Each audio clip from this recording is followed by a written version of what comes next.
सोच भी रही है या नहीं? सत्येंद्र जी, क्या देखिए, अभी तो युवक कांग्रेस है, कांग्रेस विपक्ष है, वो प्रदर्शन करेंगे, उनका धर्म है, अधिकार है, वो करेंगे।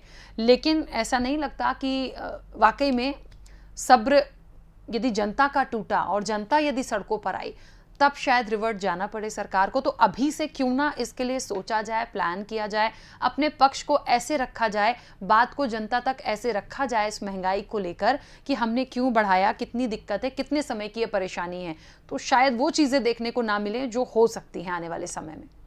बिल्कुल राखी जी, आपको जैसे कि मैंने आपको पहले ही बताया कि जनता को, मुझे लगता है भारतीय जनता पार्टी की सरकार संवेदनशील सरकार है और ज़रूर केंद्र की सरकार और राज्य की सरकार इस पर कुछ निर्णय लेगी।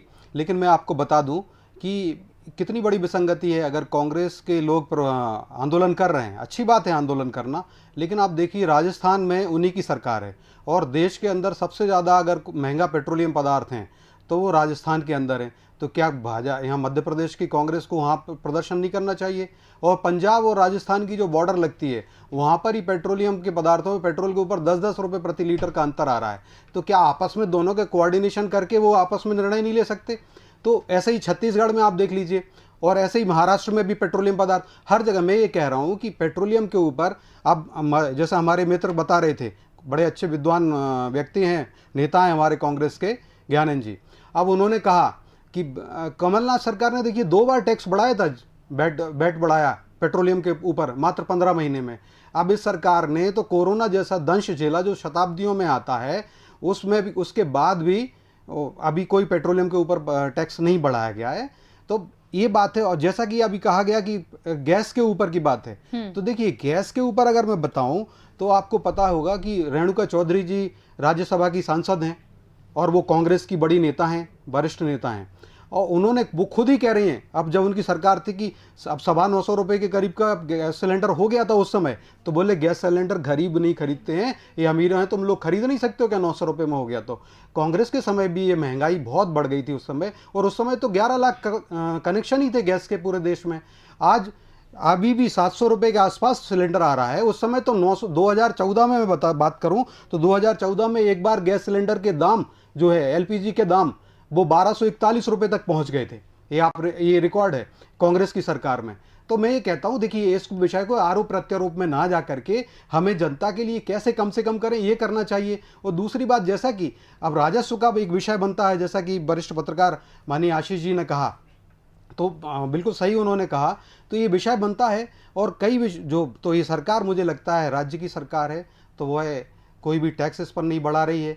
और कहीं ना कहीं ऐसे मीडिया सोचे जा रहे होंगे कि जिस तरीके से महंगाई पे और काबू पाया जा सके। अब गैस, इसी पे आप महंगाई दर की बात करिए तो देखिए कोरोना के बाद पूरी अर्थव्यवस्था खत्म हुई, उसके बाद भी आज खुदरा महंगाई दर जो है 5-7% के आसपास। अच्छा, मुझे एक बात समझ में नहीं आती है, बार बार कोरोना का जो जिक्र निकलता है, हमेशा हमने देखा है, चाहे रोजगार देने की बात आती है तो लगता है कैसे कर पाएंगे, कोरोना था, महंगाई बढ़ रही है। एक बात बताइए, यदि कोरोना में स्थितियां खराब हुई हैं, मैं वही तो फिर जनता का ख्याल रखना चाहिए ना, नहीं बढ़ाया जाना चाहिए? वही आपको मैं ये कह रहा हूँ कि आप जैसे प्रबुद्ध चैनल हैं और पत्रकार बंधु हैं, ये सब भी विचार और बुद्धिजीवी वर्ग है। देखिए 2011-12 में कोई वो तो नहीं आया था, कोई ऐसा कोरोना जैसा दंश नहीं आया था, तब भी वहाँ पर खुदरा महंगाई दर 12% के आसपास पहुँच गई थी। अब जो वही बात मैं कह रहा था राखी जी, आज भी वो 5-7% के आसपास है। उस समय भी 200 रुपये किलो की हम दालें खाया करते थे, मूंग तुअर की दाल, मूंग की दाल। आज भी अगर देखिए तो आज बड़े संतुलन है, मुद्रा संतुलन है, महंगाई में संतुलन है। नहीं तो आज की स्थिति में अगर कांग्रेस की सरकार होती तो 500 रुपये किलो के हिसाब से हमें दाल खरीदनी होती है, बहुत सारी आइटम बढ़ गए होते। जिस तरीके से गवर्नेंस करते हैं, इसमें बिचौलियों का और डीबीटी जो बिचौलिया ट्रांसफर हो जाता था, खुद राजीव गांधी जी ने कहा हुआ था कि हमारी सरकार हम नहीं कर पाते हैं और 1 रुपये में से 15 पैसे ही जनता पे पहुंचते हैं, बाकी का डीबीटी डायरेक्ट बिचौलिया ट्रांसफर हो जाता है। और उस समय तो मैं ये कहता हूं कि हमें इस पर ना आकर के महंगाई को, सही बात है महंगाई पे इस सरकार ने बड़े अच्छे से काम किया है, और भी इसमें अभी चूंकि महंगाई बढ़ी है, महंगाई बढ़ेगी, पेट्रोलियम पदार्थों पर मूल्य हो रहा है, आवागमन, ट्रांसपोर्टेशन सब बढ़ेगा, तो हर चीज़ बढ़ेगी। तो मुझे ऐसा लगता है सरकार अब जरूर इस पर निर्णय लेगी और सभी को जीएसटी जो सब विषय है, जैसा अभी कह रहे थे मित्र, तो कांग्रेस की सरकारें भी कहाँ राजी होती हैं इसमें। जीएसटी में कोई राज्य सरकार अपने यहाँ पेट्रोलियम पदार्थ को लाने के लिए तैयार नहीं होता। ये बात निर्णय होगा जीएसटी काउंसिल की मीटिंग में, उसमें वित्त मंत्री भी देश के वो निर्णय नहीं ले सकते जब तक कि सारे राज्यों के वित्त मंत्री सहमति नहीं देंगे, तब तक पेट्रोलियम पदार्थ जीएसटी में नहीं आएंगे। और समय की भी सीमा आग्रह है कि मेरा भी आग्रह है सभी राज्य के मुख्यमंत्रियों से और उनके वित्त मंत्रियों से कि कृपया इसको जीएसटी के अंदर ले आएं ताकि जनता को कुछ राहत मिले।